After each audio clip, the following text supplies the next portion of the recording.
3 millions d'étudiants en France, 460 000 places.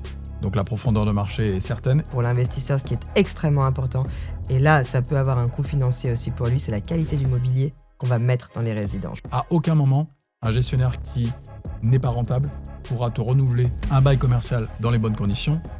Plus un gestionnaire a un bon taux d'occupation financière, une stabilité, et plus on sait que ça va être un gestionnaire ou un exploitant qui va être attractif, pour les mairies, pour les promoteurs, mais surtout pour les investisseurs. Quand je vais revendre mon bien, dans 10 ans, dans 15 ans, dans 20 ans, eh bien, il va falloir que je réintègre les amortissements. Et donc, même si j'ai acheté 150 000 et que je revends 150 000, eh ben, dans 15 ans, je vais payer l'impôt sur la plus-value. Sauf sur les résidences-services, étudiantes et seniors. C'est là la différence entre investir en résidence-service étudiante et investir sur le marché de l'étudiant, mais quand je ne suis pas en résidence de service. Tu as aujourd'hui des résidences qui sont un immeuble, que des studios, à vocation étudiante, mais s'il n'y a pas de service, tout ce que je viens de raconter ne fonctionne pas. Ça fonctionne pas, ouais.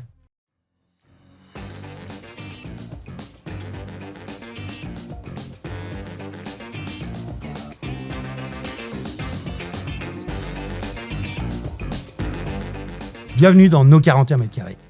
Morgane, bonjour. Bonjour Jules. Comment vas-tu ? Très bien, depuis la dernière fois, ravi de vous retrouver tous les deux pour ce nouveau podcast. Avec plaisir. Pierre, comment vas-tu ? Ça va, super. Ça va ? Merci. Morgane, avant de commencer justement et de balayer l'investissement en résidence étudiante, est-ce que tu peux te présenter pour ceux qui ne t'avaient pas vu dans notre précédent podcast où tu apparaissais ? Bien sûr, donc moi je suis la directrice de la société Les Belles Années. On est exploitant de résidences étudiantes. Aujourd'hui, on exploite 70 résidences partout en France, 90 à horizon 2027 et encore un beau développement à venir. Voilà, ce sont des résidences pour étudiants, privées et toujours placées en cœur de ville ou en cœur de campus. Ouais, ça, on reviendra un peu plus tard dans le podcast. Avant justement d'introduire le sujet, on voulait souhaiter la bienvenue à nos trois nouveaux invités, nos 3 micros. Donc n'hésitez pas à commenter dans le podcast si vous trouvez que c'est une meilleure écoute pour vous en tout cas, et sinon on s'adaptera. Quel avenir tous les deux pour le marché étudiant et le marché de la résidence étudiante ? Est-ce que vous pensez que la demande elle va rester forte ? C'est quoi votre point de vue sur la question ? Alors, sur la partie locataire, il y a une tension locative en France. Très sincèrement, je pense qu'on n'a jamais vu ça. Non seulement sur les logements classiques, mais sur la résidence étudiante aussi. Et j'en veux pour preuve un chiffre, 196 000 demandes l'année dernière pour 2000 lots vacants. Chez vous ? Donc, on a exactement, juste au sein des Oui. Belles Années. Donc, une tension locative extrêmement importante partout. Grandes villes, villes intermédiaires, petites villes. On sent qu'on a de plus en plus d'étudiants et donc on a de plus en plus de demandes de logements pour les étudiants. Ouais. Ouais, c'est un petit peu ce que je disais en introduction. Mais en fait, on a un logement étudiant pour 17 étudiants actuellement. Et Pierre, toi, je sais que chez Maslow, vous prenez cette tension locative. Pour le marché étudiant, on compare ça avec des T1 en général. Et donc là, sur ce marché-là, la tension, elle est extrêmement forte dans les villes étudiantes, c'est ça ? Oui, je pense en fait, si on parle pas uniquement de la résidence étudiante, mais en fait, c'est déjà sur quel marché on va proposer de l'investissement. Donc c'est le marché dont la cible peut être l'étudiant. En fait, l'étudiant, c'est quoi ? C'est un célibataire qui a besoin d'une petite surface, donc généralement un studio. Et tu as raison quand tu dis il y a une tension locative sur les étudiants sur toutes les villes, grandes, moyennes, voire petites, alors que ce n'est pas vrai sur des T3, des T4 ou des T5 dans certaines villes. Tu vas avoir une tension locative extrême sur un T1 dans des villes. Je sais pas, j'ai 3 en tête. 3, c'est pas la ville la plus grande de France. Tu as 11 000 étudiants à 3. C'est 11 000 personnes qui doivent se loger sur le marché, entre guillemets. Et finalement, dans le marché diffus, il n'y a pas de logements qui sont dédiés aux étudiants. Tu es propriétaire, tu mets ton logement à louer, tu vas pouvoir avoir quelqu'un qui travaille, un célibataire, un couple, qui vont louer ton logement, pas spécialement dédié aux étudiants, contrairement aux résidences-services. Et donc, c'est pour ça que ce marché-là, il est tendu. Et puis ensuite, on produit des étudiants tous les ans. On donne le bac 3 millions à peu près. Oui, mais on donne le bac à 750 000 personnes. Donc, voilà. Les études, elles sont de plus en plus longues, tu vois. On est plutôt sur des bacs plus 5, plutôt qu'autre chose. Des étudiants qui bougent aussi en France en fonction de leurs études. Donc, les besoins, ils sont vraiment extrêmement profonds. Ça, c'est vrai. On le voit, nous, dans notre chiffre de turnover. Oui. On avait avant un turnover qui était plus important et de plus en plus, on perd des points de turnover parce qu'on se rend compte finalement que les études sont de plus en plus longues. Donc Alors, il y a cette Après, partie-là. on verra aussi si dans le turnover, justement, pour le limiter, il n'y a pas un impact sur les services que les résidences peuvent offrir et comment est-ce qu'on peut adapter l'offre justement à l'étudiant pour qu'il se sente bien. Je sais qu'on parlera un petit peu de travail de chez soi, des études en visio, des choses comme ça un peu plus tard, où là, il faut justement que nous aussi, on arrive à s'adapter le logement à l'étudiant.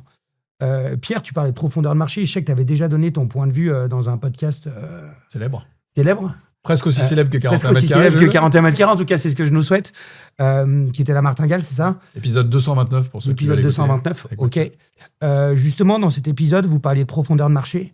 Moi, ce qui m'intéresse aujourd'hui, donc ça, c'est un acquis. Pour moi, on a de plus en plus d'étudiants, les études durent de plus en plus longtemps, il y a de plus en plus de gens qui décohabitent. Tous les deux, votre point de vue sur justement, est-ce qu'il y a des zones géographiques avec un plus fort potentiel de développement sur les 5 à 10 ans à venir? Bon, déjà, ce qu'on peut dire, c'est que tu as des bassins étudiants qui sont évidemment très importants. Donc aujourd'hui, les chiffres, c'est quand même 3 millions d'étudiants en France. Tu n'as que 460 000 places aujourd'hui qui sont dédiées aux étudiants, que ce soit en résidence Crous ou en résidence service. Donc ça veut dire qu'il faut loger 2 500 000 étudiants et que tu as à peu près plus de la moitié, 60% des étudiants qui vont faire leurs études sans vivre chez leurs parents. Donc voilà, ça c'est le marché au global. Après, tu as évidemment l'énorme bassin parisien. Et voilà, c'est plus de 400 000 personnes qui sont vraiment sur une première couronne, quoi, grosso modo, avec des gros périmètres sur lesquels on parle de dizaines de milliers d'étudiants sur les campus. Mais quand même, aujourd'hui, toutes les villes en France, toutes les capitales régionales sont quand même concernées. Ce qui est intéressant et ce qu'on peut conseiller aux gens qui nous écoutent, on est en plein Parcoursup actuellement, c'est de regarder où est-ce qu'il y a des places de Parcoursup qui finalement donnent un peu la dimension des étudiants, plutôt que de dire, tiens, dans telle ville, il y a 10 000 étudiants, 3 000, 4 000. En fait, c'est plutôt l'offre de formation qui fait aujourd'hui une analyse de marché. Exactement, parce que tu parlais de bassins étudiants, en fait, ils évoluent de plus en plus et différemment finalement. On a des universités qui mettent énormément de moyens pour diversifier leur offre, pour la multiplier, et c'est une volonté avec la ville, généralement pour que la ville devienne attractive pour les étudiants. Donc ces universités-là vont vraiment démultiplier le nombre de formations, mais au final, ils se retrouvent heurtés à la même chose, c'est que pour attirer des étudiants, il faut pouvoir les loger. Ah, bien sûr. Et ça devient un vrai problème, parce qu'on a vraiment des universités, des écoles qui font des efforts dans les formations qu'elles proposent, mais aujourd'hui, elles se heurtent à un mur puisque on manque de logements pour loger les étudiants. Et ça, justement, ça fait pas... Non, j'ai une stat aussi qui est intéressante, c'est qu'un étudiant sur deux, son premier emploi, il va le faire dans la ville où il a terminé ses études. Donc ça aussi, je trouve que c'est intéressant dans la dimension sur la projection. Exactement, parce que tu parlais des mairies. mairies. Je dis que c'est avec les mairies, c'est une vraie politique de... Autant parfois, il est difficile d'obtenir des permis de construire sur des résidences étudiantes, sans logement, 140 logements étudiants. Bon, d'une part, parce que les étudiants, c'est pas eux qui vont voter. Je fais une parenthèse politique, mais je me le permets quand même. Donc c'est pas eux qui vont voter lorsqu'ils vont être sur le site. Il y a toujours des clichés aussi sur les étudiants vis-à-vis des riverains, des choses comme ça. Pour autant, c'est de l'emploi qualifié et le maire qui veut développer ou rajeunir sa ville, par exemple, il se retrouve, quand tu es en bac plus 4, bac plus 5, et ton premier emploi, une fois sur deux, tu vas le choisir là où tu as fait tes études, ça donne de l'emploi qualifié, de la consommation, de services publics et de commerce. Donc, c'est des choses qui sont importantes. Ok, c'est clair. Je pense que ceux qui nous écoutent aimeraient bien que vous puissiez définir ce que c'est qu'un logement étudiant. Qu'est-ce que c'est qu'une résidence étudiante? Ses spécificités, ce que ça doit offrir, parce qu'on comparait justement un logement étudiant avec un T1, une résidence étudiante. En tout cas, Morgane, c'est pas du tout un T1. Il y a d'autres choses en plus. Alors, avoir un studio et mettre des meubles dedans, ça en fait pas un logement étudiant, ça c'est certain. Donc déjà, il faut faire attention. Il y a des résidences... Nous, on est des résidences services pour étudiants. C'est-à-dire qu'on propose des services pour les étudiants, mais surtout, on a une obligation de remplir à 70% les logements d'étudiants. Alors nous, on est vraiment sur du 100%. Nos résidences sont pour les étudiants et uniquement pour les étudiants, voire les jeunes actifs qui viennent tout juste de terminer leurs études. Mais une résidence pour étudiants, aujourd'hui, c'est une résidence qui propose des services, qui propose des logements adaptés aussi. Donc on parlait du mobilier. Acheter un studio, mettre un lit, une kitchenette, ça ne fait pas un logement étudiant. Logement étudiant, il faut des bureaux. Alors, dans les petites surfaces, c'est plus compliqué, mais c'est pour ça qu'aussi la résidence service pour étudiants est importante, parce qu'il y a des salles de coworking, il y a des salles de vie commune, il y a des laveries, il y a les salles de sport. Voilà, il y a un certain nombre de services. C'est ce que je disais, c'est aussi ce qui permet de limiter justement ce turnover. C'est bien sûr intéressant pour l'étudiant parce qu'il s'y sent bien, c'est intéressant pour aussi le gestionnaire, c'est intéressant pour nous, notre investisseur, parce que ça garantit aussi la perception des loyers. Donc ça, c'est une bonne chose. Et puis, le logement étudiant, pour un étudiant, lui, il va faire la distinction entre combien ça va lui coûter.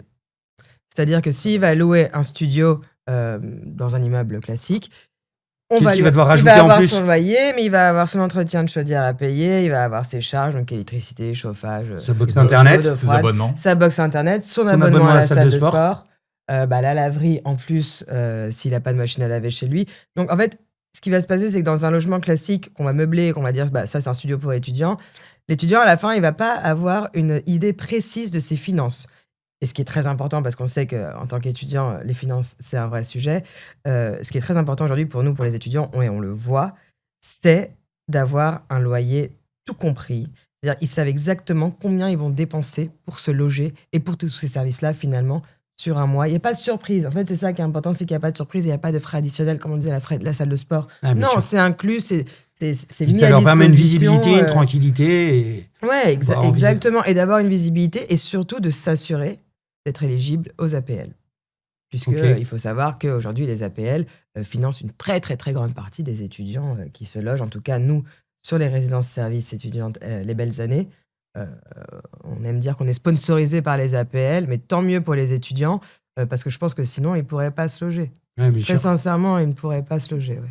Alors, ce qui est amusant par rapport à ce que dit Morgane, elle parle de l'utilisateur, c'est-à-dire l'étudiant qui a besoin d'avoir un budget validé. C'est-à-dire que si son budget, c'est 500 € par mois ou 600 € par mois, il faut que son logement rentre dans cette enveloppe-là, parce que derrière, il y a les transports, la nourriture, il y a peut-être le travail qu'il va prendre, etc. Donc ça, en fait, on parle de lisibilité, de sécurité pour l'étudiant, etc. Et en fait, ce qui est génial, c'est que quand tu dis je vais choisir un appartement dans le marché diffus, il va falloir que je rajoute mes abonnements, je rajoute ceci. En fait, c'est ce que tu viens de dire, exactement la même chose pour les investisseurs. L'investisseur, nous, quand on a des gens aujourd'hui en ligne, en visio sur maslow.imo, en fait, il veut savoir combien ça lui coûte, combien ça lui rapporte, quelles sont ses charges, en gros, qu'est-ce qui lui reste dans sa poche. Et il a besoin d'avoir cette visibilité pour maîtriser son investissement. Et effectivement, qu'il a le choix de pouvoir le faire en achetant un studio dans une ville, en le meublant et en le proposant à la location. Et que, on va avoir parfois du turnover. Donc, la personne qui s'en va pas forcément au moment. Je vais peut-être avoir 15 jours, un mois sur lequel je vais pas avoir de location. J'ai des charges de copropriété, ce qui est normal. Je suis copropriétaire dans un immeuble. Je vais devoir, si je loue à un étudiant, il faut que je rajoute la machine à laver, il faut que j'offre des services, etc. Et là, en fait, quand tu es en résidence service étudiante, comme tu signes un bail commercial, non pas avec l'occupant, mais avec la société Les Belles Années, en fait, tu vas savoir. Tu vas savoir à l'avance sur les 10 prochaines années, voire sur les 20 prochaines années, quel est le loyer que tu vas toucher, comment il est valorisé. C'est que les règles du jeu, tu les connais à l'avance. Et c'est souvent un gage de sécurité pour l'investisseur, de lisibilité. Il connaît grosso modo son rendement. Il sait comment ça a progressé, il sait combien ça coûte. Et finalement, mon étudiant qui s'en va au mois de janvier en stage de 6 mois à l'étranger, il ne me l'avait pas dit quand il avait signé le bail, c'est pas moi qui vais gérer. Et relouer un logement au mois de janvier, c'est pas toujours super. C'est exactement ça, en fait, la résidence-service pour étudiants, via le bail commercial pour l'investisseur ou le locataire, c'était la sécurité financière surtout. C'est de savoir combien ça va nous coûter tous les mois, pour pas avoir de surprise. Ouais, ok, clair. Pareil, quand on se met du côté investisseur, pour pas avoir de surprise, il y a deux choses, moi, qui me viennent à l'esprit quand on parle de résidence de services gérés. C'est la TVA et l'encadrement des loyers. Alors, sur toi, la TVA, Pierre, ou sur justement la différence fiscale qu'il peut y avoir entre une résidence de services gérés et un bis, ou un terrain meublé, comme disait Morgane tout à l'heure. C'est quoi l'avantage pour l'investisseur ? Évidemment, l'investisseur qui... en fait, c'est toujours pareil. Chez Maslow, on va définir le budget avec l'investisseur et au budget va correspondre une réponse. Si la réponse, c'est un studio dans une ville, voilà, j'ai un budget à moins de 150 000 €, je sais que je vais être... Nous, on va cibler une tension locative, le fait que le client puisse investir sur quelque chose de pérenne. Parfois, souvent, on va pouvoir l'orienter sur la résidence service étudiant. Pourquoi ? Parce qu'aujourd'hui, il y a un vrai écart fiscal entre... quand j'achète un appartement en ville, à Caen, tiens, je vais prendre ma ville natale, je vais acheter mon appartement, je vais payer mon appartement, je vais recevoir des loyers, et à la sortie, fiscalement, je vais être imposé. Lorsque je suis en résidence service étudiante, lorsque j'achète, dans le neuf, par exemple, je vais économiser la TVA sur l'acquisition. Donc, effectivement, ça veut dire que je vais financer mon bien Si je prends 150 000 euros, je vais financer que 120 000 euros. Donc, si je m'endette à 120 000 euros, mon taux d'endettement, il est pas le Moins même. important. Ouais, Donc, j'économise la TVA sur l'acquisition. C'est 20% aujourd'hui de réduction de prix lorsque tu achètes en résidence service étudiante. Je vais en gros pas payer de loyer pendant la durée de vie de mon logement. Et à la sortie, je ne serai pas imposé sur la plus-value. Donc, il y a une vraie différence fiscale, là aussi, une visibilité. C'est là la différence entre investir en résidence service étudiante et investir sur le marché de l'étudiant, mais quand je ne suis pas en résidence de service. Et attention aussi aux résidences de service, c'est ce que disait Morgane, c'est important, tu as aujourd'hui des résidences qui sont un immeuble, que des studios, à vocation étudiante, mais s'il n'y a pas de service, tout ce que je viens de raconter ne fonctionne pas. Ça fonctionne pas, ouais. Pareil, sur l'encadrement des loyers, alors soit toi Pierre, soit toi Morgane, est-ce qu'on rentre justement dans l'encadrement des loyers, puisqu'on est sur un marché de petites surfaces, on sait que c'était les petites surfaces justement qui étaient ciblées par les mairies sur l'encadrement des loyers. Est-ce que là-dessus, on est assujetti justement à cet encadrement ? La réponse va être facile et rapide, c'est non. Les résidences-services ne sont pas soumises à encadrement des loyers. On fait du para-hôtelier parce qu'on propose des services, donc c'est un peu comme les hôtels ou toutes les résidences de cette même catégorie qui proposent des services ne sont pas soumises à encadrement des loyers. Ouais. Donc l'investisseur non plus, puisque je le répète, son locataire, c'est une société commerciale. Voilà. Et donc, si mon autorisation de loyer... elle était de 350 € et que l'appartement est loué 500 € ou 600 €, ce n'est pas mon affaire, puisque ça ne rentre pas dedans. Ok, clair. Alors, on a défini justement le marché du logement étudiant, défini aussi les règles de ce que t'es la résidence gérée. Ce que je vous propose maintenant, c'est de se poser des questions, moi en tant qu'investisseur, au moment où je vais décider d'acheter, c'est quoi les questions que je dois me poser ? Quelles sont les questions que je dois me poser ? Alors, déjà, c'est quoi les critères essentiels à analyser ? Je sais que Pierre, on a l'habitude tous les deux de parler de beaucoup de data. Là, Morgane, tout à l'heure, tu nous parlais d'investissement des universités, d'investissement des mairies. Est-ce que vous pouvez un peu nous éclairer là-dessus ? Et quels sont les bons critères d'un investissement en résidence étudiante ? Bon, ça sera toujours l'emplacement. Okay. Donc, si on se focalise sur le logement étudiant, un marché diffus en résidence-service, tu vas avoir deux choix. Soit tu vas être près du campus, d'accord ? Et parfois, les campus sont à l'extérieur des villes. C'est pas toujours facile de mettre... quelques milliers d'étudiants en plein centre-ville. Donc, soit tu as la possibilité d'investir près des campus, soit tu as la possibilité d'investir en centre-ville. Et finalement, les étudiants, c'est un peu les deux choix. Les étudiants, ils vont souvent accepter de faire à peu près 20 minutes de transport pour se rendre sur leur lieu d'études. Donc, soit ils habitent en centre-ville pour profiter et de la vie étudiante, ne se le cachons pas, mais aussi, parce qu'il faut rappeler quand même qu'il y a un étudiant sur deux aujourd'hui qui travaille. Donc, quand tu as ton CDD chez Burger King, il faut que tu sois près de ton travail. Et tu acceptes de faire 20 minutes pour aller sur le campus. Donc, soit tu choisis centre-ville, soit tu choisis pied de campus. C'est un peu les deux critères. Donc, ça, c'est les deux critères d'emplacement qui vont être importants. Et puis après, lorsqu'on va sélectionner l'étudiant ou la résidence-service, ça va être la qualité du gestionnaire. Parce que ça, c'est ça, en gros, qui va te sécuriser ton truc. Ouais, ça, on reviendra un peu après sur justement... Mais pour moi, emplacement, tu as deux emplacements possibles.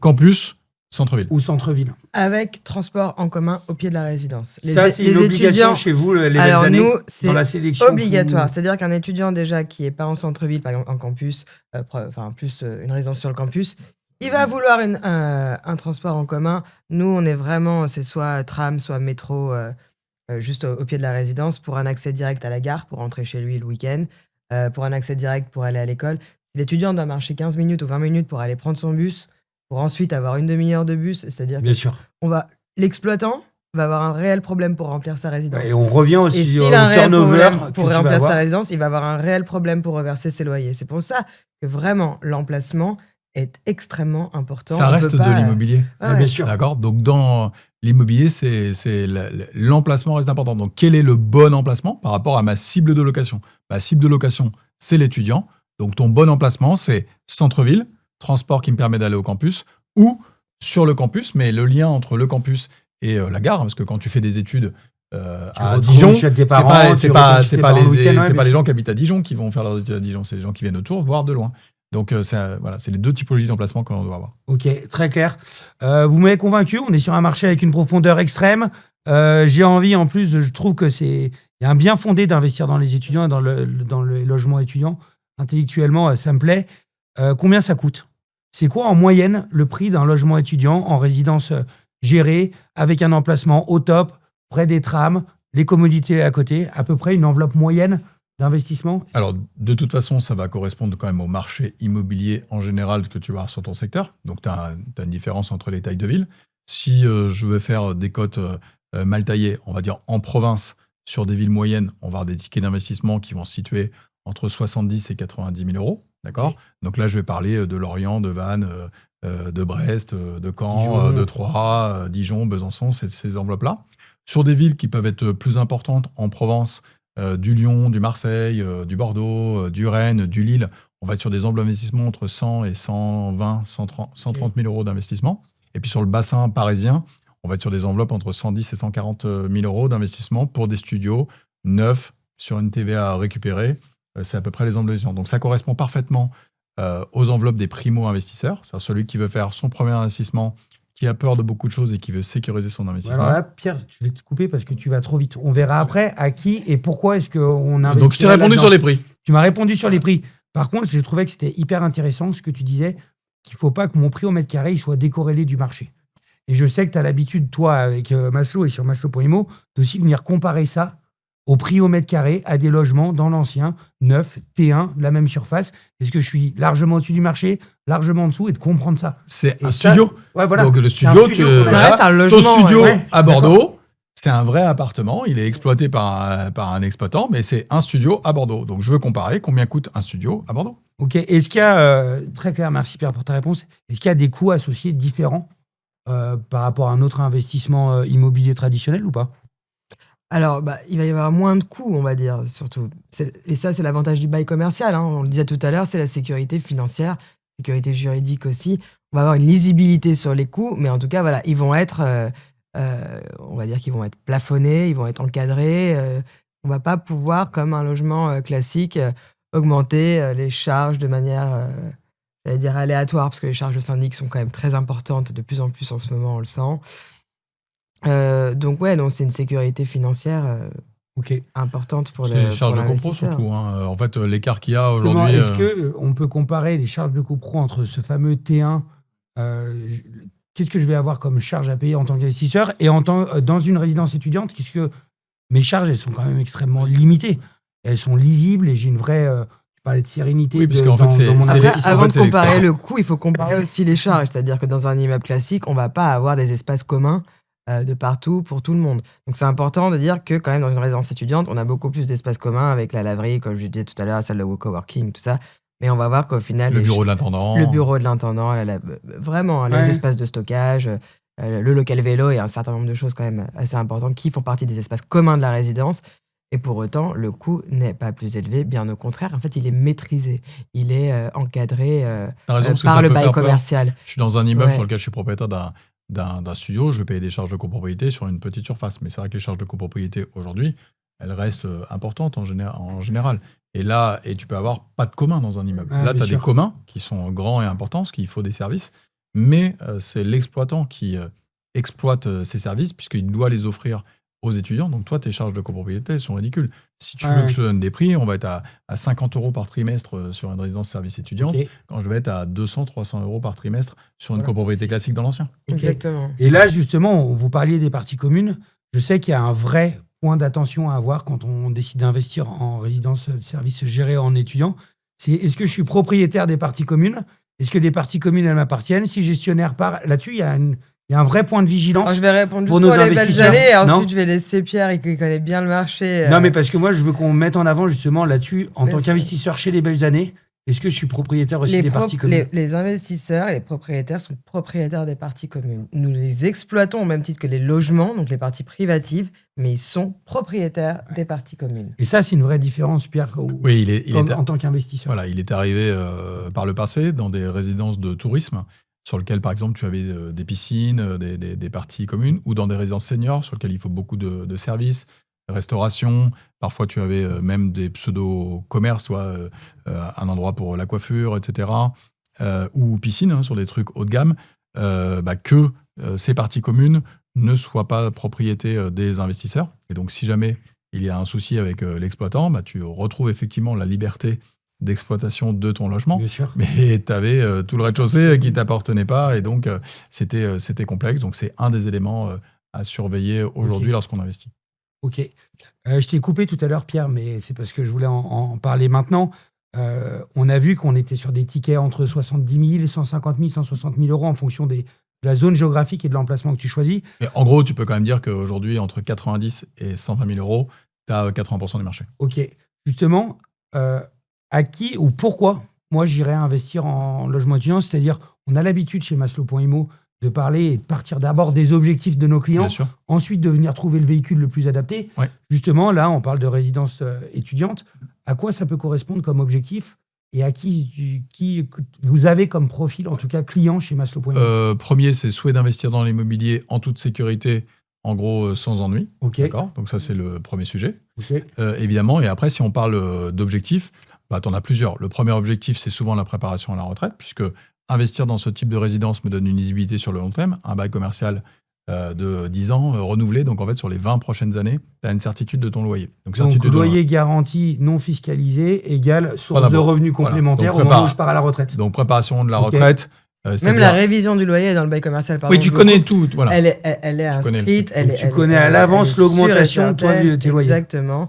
Et donc, pendant 10 ans, en tout cas la durée du bail commercial, le propriétaire va savoir exactement combien ça va lui coûter. Alors, il va pas savoir combien va être révisé son loyer. On a l'impression que c'est en général, mais c'est le cas chez les belles années. On précise bien, toi, tu parles à chaque fois pour les belles années. De ce que je connais le mieux, c'est-à-dire les belles années. Ouais. Je suis d'accord avec toi. Donc, effectivement, je suis en période d'emploi, j'ai un crédit, je rembourse mon crédit, je suis en période de retraite, je perçois un loyer et ce loyer sera net de fiscalité. Donc, premier objectif pour les clients, effectivement, la retraite. Le deuxième, tu sais que chez Maslow, on a aussi pas mal de clients qui n'habitent pas en France. Donc, le fait d'être expatrié ou même dans les dom-toms, puisque on parle souvent des expats, mais on a quand même les territoires ultramarins qui investissent quand même beaucoup aujourd'hui en métropole. Ouais. Donc, c'est la sécurité. Je suis à 10 000 km et je génère des revenus si je suis à l'étranger en France sans la fiscalité. Donc, il y a aussi cet objectif-là qui peut être intéressant. Ensuite, tu as aussi la notion de transmission. C'est qu'aujourd'hui, le fait d'avoir des enveloppes autour de 100 000 euros, comme la donation, les vidéos, un abattement. Voilà, les vidéos qui fonctionnent le mieux, c'est la donation. Donc j'y vais à fond, je vais faire plaisir à Romain. Mais c'est vrai qu'aujourd'hui, chaque parent a le droit de donner à ses enfants 100 000 euros par parent. Donc entre donner 100 000 euros de cash, déjà, il faut les avoir. Mais acheter un appartement, faire une donation. Et souvent, les parents te disent, je veux acheter, on a le cas en ce moment, exactement. Je veux acheter la même chose, j'ai 2 enfants et je voudrais acheter la même chose à mes 2 enfants, et donc là tu peux acheter le 206 et le 207. C'est ça. Et là je peux t'assurer qu'ils vont pas se foutre sur la gueule parce que. Et ça c'est vrai que c'est hyper clair et puis c'est dit ok. Parfait. On parlait tout à l'heure justement de l'évolution un petit peu de ces cours en ligne, cours hybrides, de la qualité du logement. Quel impact sur la demande de logement étudiant ça a eu, toi Morgane? Qu'est-ce que ça vous a forcé à faire pour justement limiter ce turnover, garantir ce taux d'occupation financier qui est exceptionnel chez les belles années? Il y a ça, et puis surtout, il y a les étudiants en général et leur rythme de vie et leur mode de vie. Aujourd'hui, tout évolue si vite, tellement vite. Les besoins d'il y a 3 ans, d'il y a 4 ans, d'il y a 5 ans, surtout pré- et post-confinement, sont plus du tout les mêmes aujourd'hui. On va avoir plutôt des étudiants qui vont demander à avoir un lit, plutôt qu'un lit de place, une place pour avoir plus d'espace pour leur bureau. On va se rendre compte que quelque chose qui est vraiment assez intéressant, en tout cas surtout pour nous, étudiants il y a bien longtemps, la télé. Absolument pas un sujet, mais alors vraiment, c'est le dernier de leurs problèmes. Internet. Obligatoire. Au débit. Obligatoire. Chez les belles années, chaque logement dispose de sa box. Ça, on rigole toujours un petit peu quand il y a, malheureusement, ça arrive, une coupure d'eau sur une résidence. On est moins vite prévenu que quand il y a une coupure Internet. C'est assez impressionnant, Internet. Mais en même temps, on comprend. T'es dans ta résidence étudiante, t'as pas de télé. Bien sûr. J'espère que les livres reviendront à la mode. Mais en tout cas, voilà, ils ont besoin d'Internet pour bosser. Ils ont besoin d'Internet pour se divertir. Ils ont besoin d'Internet systématiquement pour communiquer. Parce que malheureusement, ça aussi, on le voit de plus en plus. Nous, on essaye de faire des espaces communs pour créer des communautés dans les résidences. C'est-à-dire que les étudiants, quand ils viennent habiter sur une résidence, ils n'habitent pas cette ville, ils ne connaissent pas, c'est la première fois qu'ils partent de chez papa et maman. Mais pourtant, on sent une certaine solitude quand même chez nos étudiants. Donc, on essaye de créer des espaces communs qui soient vraiment accueillants, qui soient vraiment conviviaux, pour avoir ces étudiants qui sortent de leur chambre et qui ne font pas juste leur chambre, leur boulot et l'université ou l'école. Ok, c'est clair. Pierre, j'ai préparé une question, elle est spécialement pour toi, celle-ci. Tu verras, tu vas l'adorer. Tu sais, j'ai 2 filles. J'espère qu'elles vont étudier un jour. Et je me dis, ça va être génial. Mes filles, elles sont étudiantes, elles vont avoir besoin d'un logement étudiant. Tiens, je vais m'acheter 2 appartements pour mes 2 filles. Qu'est-ce que tu en penses? Est-ce que tu peux me donner ton point de vue là-dessus? Parce que je sais que tu as une vraie conviction sur le sujet. Et en mettant un peu moins d'humour là-dedans, c'est important pour les investisseurs en termes de projection. Est-ce que j'achète un appartement pour mes enfants ou est-ce que j'achète un véhicule d'investissement qui me garantit des loyers dans un marché avec une profondeur certaine? Alors, c'est une super idée d'acheter un appartement pour tes filles pour leurs études. Alors, comme je connais l'âge de tes filles, j'ai envie de te dire déjà, d'après toi, où est-ce qu'elles vont faire leurs études? Comme ça, tu vas pouvoir me dire, je ne sais pas, puisque pour l'instant, elles sont Elles marchent à peine. Il y en a une qui est encore pas en maternelle. Donc, je pense que tu n'es pas capable de me dire si elles vont faire leurs études à Lyon, à Dijon ou à Bordeaux. Donc, c'est difficile aujourd'hui pour des parents de se dire, j'ai des enfants qui sont jeunes, je vais acheter un appartement pour leurs études, parce que tu ne sais pas aujourd'hui où tes enfants vont faire les études. Pour être moins caricatural, c'est vrai qu'on a des parents souvent qui nous disent, et même des parents qui sont garants des belles années, qui finalement deviennent investisseurs sur les belles années, de dire je vais acheter un appartement pour mes enfants. Alors c'est une très bonne idée pour le développement de son patrimoine, et effectivement, c'est une très mauvaise idée fiscalement. Ouais. D'accord. Donc, pourquoi est-ce que c'est une mauvaise idée fiscalement? En fait, si tu achètes un appartement et que tu mets ton enfant dedans, dedans, si c'est dans ton logement, tu vas pas pouvoir, il perd les APL. Donc Morgane en a parlé tout à l'heure. Donc c'est le fait de loger chez ses parents, tu perds les APL. Donc en fait, dans un immeuble, mes parents, Jules achète l'appartement 206, met sa fille dans l'appartement 206, les APL, elle n'y aura pas le droit. Jules achète l'appartement 206 et sa fille loue l'appartement 207. Ta fille aura le droit aux APL et donc effectivement, ce ne sera pas la même chose. Tu pourras également verser une pension alimentaire à ta fille. Oui. Voilà, plutôt que de déguiser le paiement du loyer, parce qu'en fait, si tu me verses une pension alimentaire qui correspond au montant de loyer dans un appartement qui est le tien, je t'assure que ça va normalement pas marcher. Okay. D'accord. Donc le bon conseil, achetez un appartement dans cette projection de financement des études de vos enfants, mais dans le fait de louer l'appartement, il vaut mieux louer l'appartement d'à côté. Mais ça, c'est ce qu'on dit, parce qu'on a de plus en plus d'investisseurs qui souhaitent loger leurs enfants pour leurs études. Et on leur explique bien que voilà, quand ils ont acheté le 206, on va les mettre dans le 207. Bien sûr. Et surtout, ça c'est intéressant, Morgane, on en parlait tout à l'heure avant le début du podcast. Je trouve que c'est une super idée. Là, vous êtes en train de me convaincre donc, d'acheter un logement étudiant. Moi, j'ai 2 filles.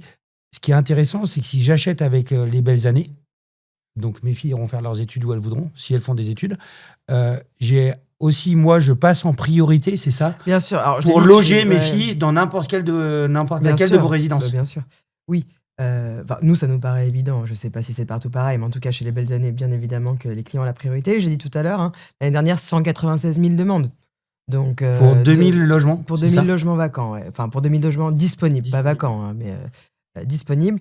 Et bien évidemment, et d'ailleurs, on voit cette tension locative très importante, puisqu'on a de plus en plus d'investisseurs qui nous appellent pour loger leurs enfants. Ah, pas forcément dans la résidence dans laquelle ils ont acheté non plus. Ça peut, ils ont acheté à Bordeaux. Ouais, c'est les études. Exactement. Ils veulent les loger à Paris. Mais bien évidemment, oui, nous, les enfants de nos investisseurs, on va considérer qu'ils sont quand même prioritaires. Ok. Alors, on a vu les différents avantages justement de ce type d'investissement. Turnover limité grâce à l'emplacement, la qualité justement des espaces de vie commune. La longueur des études. On a le marché locatif très tendu aussi. Quand tu peux pas trouver ailleurs, tu déménages pas. Je suis d'accord. On a vu aussi que pour l'investisseur, la durée du bail, elle était extrêmement... elle le protégeait et elle le sécurisait. On sait que sur la fiscalité de la plus-value, notamment à la revente, c'est une vraie niche. Je vous rappelle d'ailleurs que sur Maslow.imo, on a développé un simulateur pour calculer ta fiscalité, ta fiscalité en cas de revente. Donc ça, je vous invite pareil à aller simuler ça. Est-ce que vous, de manière très honnête, il y a des contraintes à ce type d'investissement? Est-ce qu'il y a des inconvénients? Qu'est-ce que vous pouvez identifier, vous, justement, comme danger ou un petit peu red flag à mettre avant d'investir? Je vais juste dire une seule... Ce qui est une nouvelle mode en ce moment, mais j'imagine que c'est aussi par rapport à ce qu'on fait là, les podcasts ou ce qu'on entend sur les influenceurs immobiliers, c'est de sortir du bail commercial pour aller mettre un loyer plus important, donc c'est-à-dire sortir du bail commercial, donc c'est-à-dire rembourser un prorata à la TVA, et mettre un loyer plus important. Dès qu'on sort du bail commercial, on sort aussi du fait qu'on ait des charges qui soient encadrées. Donc les charges vont forcément augmenter, puisque là, pour le coup, tous ces espaces communs, les charges vont être comptées au réel. Et alors, on va peut-être réussir à certes augmenter un petit peu son loyer, Mais ce qui va arriver en charge de copropriété à côté Annuler va, la vraiment, rentabilité. va plus qu'annuler, va le rendre même négatif. Donc c'est vraiment important. C'est une fausse bonne idée de se dire Oui, je c'est vais clair. sortir du bail commercial ou je vais faire du Airbnb. Bah non, du moment où tu sors du bail commercial, t'es imposé, t'as les mêmes obligations que celles qui sont posées dans le bail d'habitation de loi 89. Ah, On ne peut bien pas sûr. faire de Airbnb comme ça, en tout cas pas librement. Et puis surtout, on a des étudiants autour. En tout cas, je ne parle pas fiscalement, mais je parle pour nous, en tout cas dans une résidence étudiante, le Airbnb n'est pas une option, quoi. On a une sécurité à assurer aux parents qui nous font confiance et mettre les étudiants dans nos résidences étudiantes. Donc vraiment, sortir du bail commercial en disant je vais faire du Airbnb où je vais nettement augmenter mon loyer. Ouais, vous allez nettement augmenter vos loyers, mais vos charges aussi. Ouais, on verra dans la prochaine partie, justement, aussi la qualité du gestionnaire, c'est aussi un vrai point de vigilance en tant qu'investisseur. Toi, Pierre, tu arrives à identifier peut-être d'autres points de vigilance moi j'écoute les influenceurs, donc je vais te démonter l'investissement en résidence service étudiante. Évidemment, d'une part, la natalité est en train de chuter. Donc comme la natalité est en train de chuter, il y aura de moins en moins d'étudiants. Il y a X milliers de collégiens en moins à la rentrée de l'année dernière, X milliers de lycéens en moins, donc ça fera X milliers d'étudiants en moins dans les années à venir. Donc attention. Ce sera la première fois depuis les années 60. Parce que depuis les années attention, 60, la courbe d'étudiants. Donc attention à ce marché-là. On est Donc quand même sur un marché qui nous redonne extrême. Je redonne les chiffres. Ouais. 3 millions d'étudiants en France, 460 000 places. Donc la profondeur de marché est certaine. Et je le répète également, le logement étudiant n'est pas un logement dédié. Donc il y a 18 millions de célibataires en France. Donc je suis étudiant, je suis en deuxième année de mon bachelor. Je suis en concurrence avec un célibataire qui a 28 ans et qui cherche à louer un logement. Donc ça, c'est la première chose.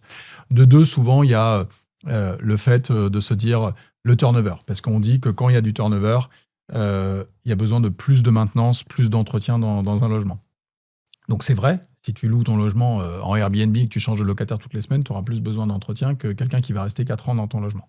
Le fait de passer en résidence service étudiante, ce n'est pas ton problème. S'il y a une chaise qui est cassée par l'étudiant ou son bureau ou je ne sais quoi, c'est l'exploitant qui va s'occuper du remplacement de ça. Donc ça, c'est quelque chose qui est sécurisant. Ensuite, tu as la revente. Souvent, ce qui est dit, c'est de dire que si j'investis sur le marché de l'immobilier, je peux revendre mon appartement quand je veux. Donc déjà, tu le revends quand le logement est vide pour pouvoir toucher soit l'acquéreur en résidence principale, soit l'investisseur. Alors qu'en résidence service étudiante, tu ne vas pouvoir le revendre qu'à un investisseur. Et donc, comme il y a un bail commercial, par exemple, le notaire, il a un droit d'alerte. Il va te dire « Attention, monsieur Marin, vous achetez une résidence avec les belles années dans laquelle le bail se termine en 2028. Donc aujourd'hui, votre loyer il est garanti pour les 3 prochaines années. Rien ne vous dit que le bail sera renouvelé. » D'accord ? Donc en fait, le bon moment pour revendre un bien immobilier dans une résidence gérée, c'est plutôt au renouvellement du bail parce que celui qui va racheter, il a de nouveau une promesse de 10 ans ou de 11 ans, je crois. Donc, le fait d'avoir une promesse en te disant, moi, je suis propriétaire d'un appartement, Jules, je vais te le revendre, eh bien, sache que le bail, il a été renouvelé en juillet 2024, et sur les 10 prochaines années, voilà les conditions. Donc, en fait, il y a le moment de la revente, peut-être une contrainte quand tu revends en plein milieu du bail commercial. Okay. Voilà, je pense que j'ai fini sur les influenceurs qui démontent la résidence Ce étudiante. que je vous propose de faire, c'est de parler du gestionnaire. Pierre, tu as commencé un petit peu à en parler, justement, quel type de bail, la durée. Toi, Morgane, est-ce que tu peux nous expliquer, justement, qui s'occupe de la gestion locative, quel est le type de bail, la durée, en faisant plutôt rapide, parce que ça sert à rien de trop rentrer dans les détails. Mais moi, en tant qu'investisseur, qu'est-ce que je signe? À qui se confie la gestion de mon bien? Ok. Alors, on l'a dit, pour l'investisseur, résidence service pour étudiants, bail commercial, durée 10 ans, renouvelable. Nous, on est sur la tacite reconduction, généralement à condition identique que le premier bail. La deuxième question, Jules. Type de bail, durée. Après, est-ce qu'on peut peut-être parler, vous parlez de bail commercial tous les deux. Je ne sais pas si tout le monde sait exactement ce que c'est. Et peut-être préciser ce que c'est qu'un bail commercial ou l'avantage d'un bail commercial pour un investisseur. Est-ce que fiscalement, ça a un intérêt? Alors, on en a parlé, ouais. C'est vraiment la sécurité. Pour moi, c'est sécurité financière et juridique. Ok. Il y a une lisibilité, comme l'a très bien dit Pierre-Emmanuel, sur combien ça va coûter, comment ça va évoluer, et sur 10 ans, et donc sur 20 ans, puisque quand on est en tacite de reconduction, on est à conditions identiques et similaires. Donc forcément, il y a cette sécurité. En fait, si je reprends, c'était toi, je crois, Pierre, qui disait, c'est que tu connais les règles du jeu en l'avance et tu sais ce qui va se passer. Donc toi, ça te permet de mesurer justement le... Ouais, après, il y a des choses quand même, on va parler de qualité d'exploitant après, mais c'est vrai qu'aujourd'hui, quand on a dit que les parties communes, elles étaient exploitées par l'exploitant, justement, l'entretien des parties communes, c'est pas à la charge du propriétaire, c'est à la charge de l'exploitant. Donc en fait, tu délègues à l'exploitant le fait qu'il entretienne bien ou pas bien les parties communes. Donc aujourd'hui, les belles années, il y a des exploitations qui ont peut-être 12, 13, 14 ans. Je crois, Ouais, voilà. exactement. Ouais. Donc en fait, tu peux pas laisser des parties communes datées d'il y a 14 ans. Et parfois, on le voit dans certaines résidences. En fait, c'est le bien vivre. Tu parlais de commune tout à l'heure, le fait que les étudiants utilisent ces parties communes, il faut qu'elles soient entretenues, il faut qu'elles soient un peu mises à jour, mises au goût du jour, les nouveaux services, l'évolution de. Il faut que des la résidence pratiques. soit attractive. Hein. Il y a quand même Bien un sûr. loyer à payer. L'étudiant va vouloir ce qu'il y a de mieux, ce qu'il y a de sûr, plus alors, proche de... Justement, là-dessus, Ouais. il faut aussi comprendre que les résidences étudiantes, elles ont évolué dans le Bien temps. sûr. Je ne sais pas si Romain pourra nous mettre soit là ou là des photos de nos dernières résidences étudiantes. Je pense Cours 36 à Marseille. Je pense aussi Columbus à Colombes, qui sont des résidences étudiantes qui ne ressemblent pas du tout à des résidences En fait, étudiantes. c'est des logements sur lesquels, aujourd'hui, tu as des extérieurs. Donc, je veux dire, À par Marseille, exemple, je crois qu'on a un rooftop de quasiment... L'année 30 mètres carrés. dernière, on a réceptionné une résidence à Marseille avec 5 terrasses et un rooftop. Ouais. Et on les a meublées, on les a équipées et elles sont utilisées tous les jours. C'est vraiment... tu l'as dit, ouais. Avant, on va dire qu'on nous livrait un peu des blocs de béton, quoi. Carrés. Tout était Il y carré. avait des fenêtres quand même qui étaient un peu de couleur. Des petites fenêtres de couleur à la rigueur. Mais aujourd'hui, vraiment, c'est devenu, par la volonté aussi des mairies, hein, c'est devenu des petits bijoux. Quoi. On a reçu une pyramide d'or pour une de nos résidences à Angers avec Open Partners. Mais ce sont vraiment des résidences qui se sont travaillées. Et puis nous, on aime ça chez les belles années. Vous savez pourquoi ? Parce qu'en fait, les gens respectent le beau. Plus ça va être beau, plus ça va être esthétiquement attirant, plus ça va être bien fait. Ouais. Plus finalement, en fait, nous, on se rend compte. Hein, quand les résidences sont bien entretenues, les locataires les respectent plus. Quand on laisse une résidence se dégrader, dans ces cas-là, c'est un peu humain aussi, hein, finalement, pour tout le pourquoi monde. tu fais d'efforts bien sûr. Exactement, si personne fait d'efforts autour. Et juste quelque chose avant que j'oublie de le dire, pour l'investisseur, ce qui est extrêmement important, et là, ça peut avoir un coût financier aussi pour lui, c'est la qualité du mobilier qu'on va mettre dans les résidences. Justement, je voulais en parler, Morgane, parce que donc, les belles années, on a compris que c'était un gestionnaire qui aimait les belles choses.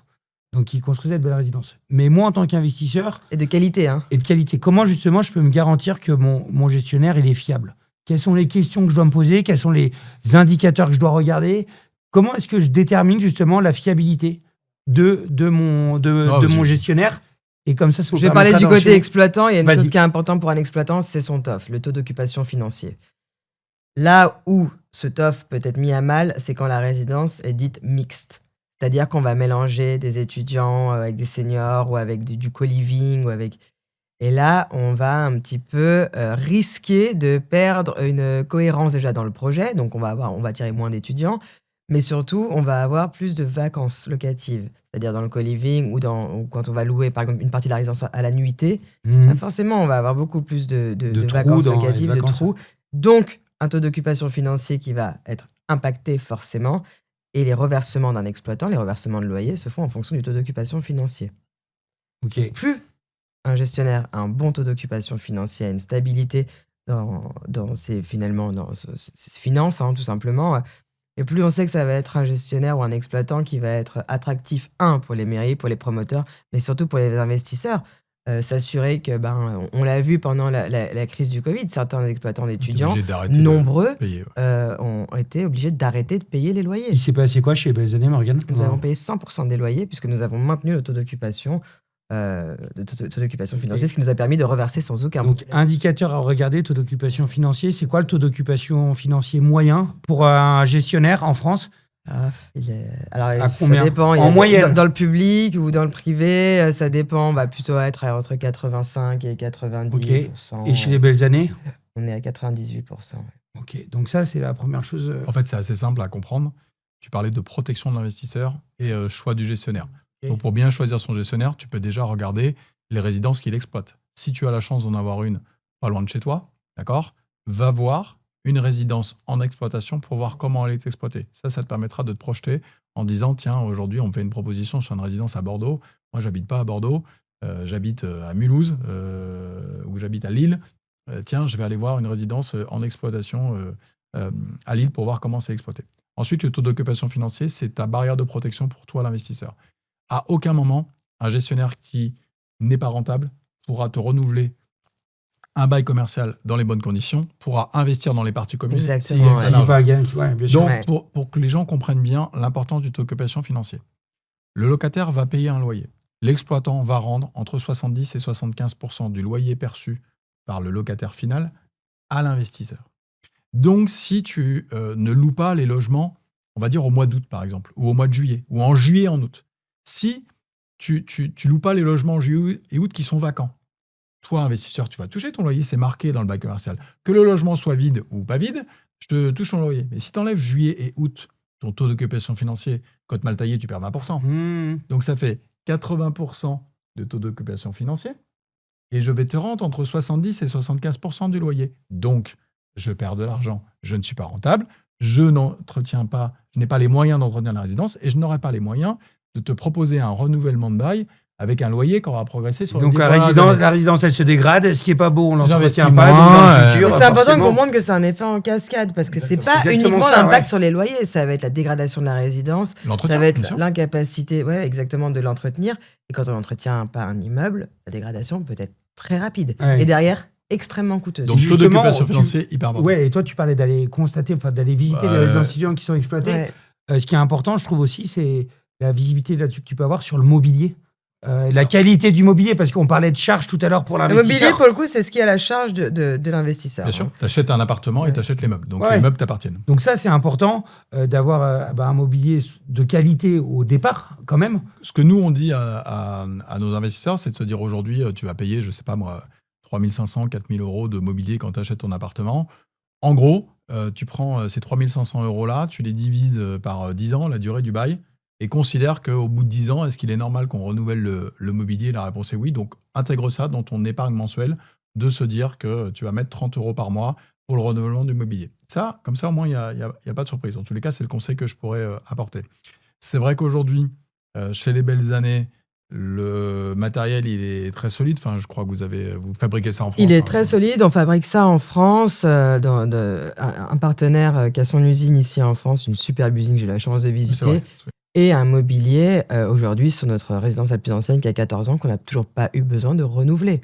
Et ce qui est important de le dire, parce que, on l'a dit tout à l'heure aussi, il y a du turnover. Les locataires ne restent pas ad vitam aeternam dans un logement. Donc, c'est-à-dire les dégradations sont certainement plus rapides quand on a plus de mouvements. Et là, pas du tout. C'est pour ça que la qualité du mobilier est extrêmement importante.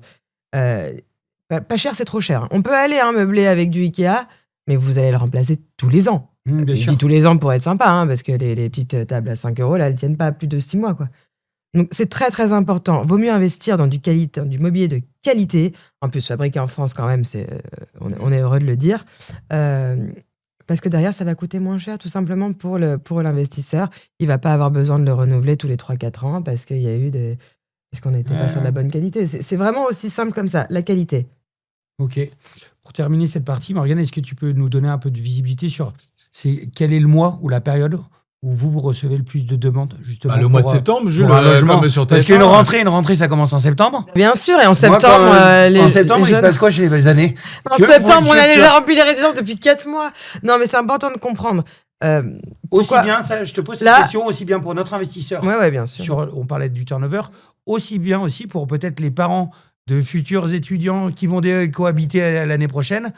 S'ils veulent que leurs enfants soient dans des résidences de qualité, donc les Belles Années, quand est-ce qu'ils doivent vous contacter? Alors, semaine prochaine, résultat Parcoursup. Okay. Donc, Parcoursup, c'est beaucoup de dates, beaucoup de deadlines. C'est assez complexe. On a fait un podcast sur la bande active, sur les Belles Années. Là-dessus, on explique vraiment tout, comment ça fonctionne. Première vraiment très grosse échéance pour nous, c'était les résultats Parcoursup. Okay. Deuxième échéance, mais en vrai, on est déjà plein. La deuxième échéance, c'est résultat du bac. Et quand les étudiants arrivent en septembre, il n'y a plus une place sur nos 9000 lots. Il faut vraiment en être conscient. C'est-à-dire que c'est quand même les étudiants qui vont habiter, mais c'est quand même les parents qui choisissent. Les parents ont aussi cette volonté de réserver le logement avant l'été pour pouvoir se dire on va pouvoir partir en vacances tranquillement et pas se dire ça va être la course quand on va rentrer à la rentrée, d'aller trouver un appart, d'aller le meubler, d'aller... Donc, mai, juin. Ok. Ok, Ouais. Merci. Après, c'est trop tard. Hein. C'est vraiment... Ce qui répond à la question de est-ce que le marché va diminuer. Aujourd'hui, la semaine où il y a le plus de demandes, c'est les résultats de Parcoursup, c'est au mois de juin. Donc voilà, les gens qu'on voit sur les reportages de TF1 au mois de septembre, c'est les gens qui étaient sur liste d'attente, décrochent en fait leur connaissance de lieu d'études assez tard et se retrouvent sur le marché à prendre un TGV, à arriver à Lyon, à essayer de visiter ce qui reste et faire des choix par défaut. C'est important de le dire parce qu'on livre une nouvelle résidence étudiante à Marseille, parmi les 8 qu'on livre cette année, qui est pleine depuis l'année dernière. C'est-à-dire qu'on a une liste d'attente depuis l'année dernière sur Marseille pour cette résidence. Donc j'ai envie de dire que c'est déjà trop tard pour celle-là. Ouais. Bon, l'idée du podcast aujourd'hui, c'était justement de faire le tour de cet investissement en résidence-service et particulièrement sur l'étudiant. Vous m'avez convaincu tous les deux sur la profondeur de marché, la qualité du gestionnaire, le bail commercial qui était extrêmement protecteur pour moi, parce qu'il me garantissait mes loyers, il me donnait de la visibilité. Moi, j'ai envie d'ajouter qu'il y a quand même une petite cerise sur le gâteau. C'est que plan de loi de finances, taxation sur les plus-values. Pierre, est-ce que tu peux me dire et finir de m'achever sur pourquoi est-ce que investir en résidence étudiante, c'est une bonne chose? Ouais. En fait, la location meublée non professionnelle est une niche fiscale qui existe depuis très longtemps, qui permet de ne pas payer d'impôts sur les loyers pour être schématique. Et donc, en fait, on investissait dans un logement meublé. On ne payait pas d'impôts sur les loyers parce qu'on a le droit d'amortir le bien. Et à la sortie, on retrouvait la fiscalité du particulier, donc on n'était pas imposé sur la plus-value. Bon, la règle a changé. C'était plutôt pour la chasse quand même au Airbnb, à la courte durée, etc. La surprise a été quand même que ça concerne tous les logements, y compris la résidence principale. C'est-à-dire que j'achète un appartement à Lyon, dans l'ancien, je le loue à un étudiant. J'ai bien remis un logement sur le marché en résidence principale. Et la loi de finances 2025, elle a changé ça. C'est-à-dire que quand je vais revendre mon bien dans 10 ans, dans 15 ans, dans 20 ans, eh bien, il va falloir que je réintègre les amortissements. Et donc, même si j'ai acheté 150 000 et que je revends 150 000, eh ben, dans 15 ans, je vais payer l'impôt sur la plus-value. Sauf sur les résidences-services, étudiantes et seniors. Donc aujourd'hui, le seul investissement qui te permet une lisibilité, tu parlais tout à l'heure de règles du jeu sur 20 ans, les règles du jeu sur 20 ans, tu les connais au début, pendant et à la fin. Donc ça reste une niche fiscale pertinente. Ok, très clair. Dernière petite question, parce que c'est aussi un petit peu d'actualité à la mode sur la colocation. Est-ce que c'est possible justement chez les belles années d'investir dans un bien en colocation? Est-ce que c'est possible en résidence étudiante? Comment ça se passe? Parce que... Je peux juste faire un petit... remettre la colocation dans son contexte. En ce moment, on a de plus en plus de grandes villes qui sont soumises à l'encadrement des loyers. Et donc, on a de plus en plus d'investisseurs, grâce à tous ces influenceurs qui donnent de magnifiques idées totalement erronées, d'acheter des T4, T5, de les meubler, de les louer à la chambre. Un, pour contourner l'encadrement des loyers. Faux, hein, ça ne marche pas du tout, mais vraiment pas du tout. Et de deux, c'est pas si simple que ça pour le remplissage. Sur une résidence étudiante, on va avoir généralement des étudiants qui vont se rencontrer, soit dans le cadre de leurs études, donc on va avoir des colocations qui vont vivre qui vont être remplies très rapidement et donc qui vont mieux vivre. Et puis surtout, l'investisseur, quoi qu'il arrive, même si on a loué que 4 chambres sur 5, il touche son loyer plein. Par rapport à la colocation classique, où c'est plus compliqué quand on a tous les étudiants qui partent d'un coup de relouer chambre par chambre parce que les gens ne veulent pas habiter ou partager une salle de bain avec les gens qui ne connaissent pas forcément. Et nous, la colocation, chez les belles années, chaque chambre a sa salle de bain. Ça, c'est primordial. Sur la colocation, ce qu'il ne faut pas oublier, c'est que c'est un choix par défaut. D'abord, l'étudiant recherche son logement, ses toilettes, sa cuisine, sa salle de bain. S'il n'a pas le budget ou s'il ne trouve pas, il va choisir une solution bis. La solution bis peut être la colocation. La preuve en est, c'est le turnover.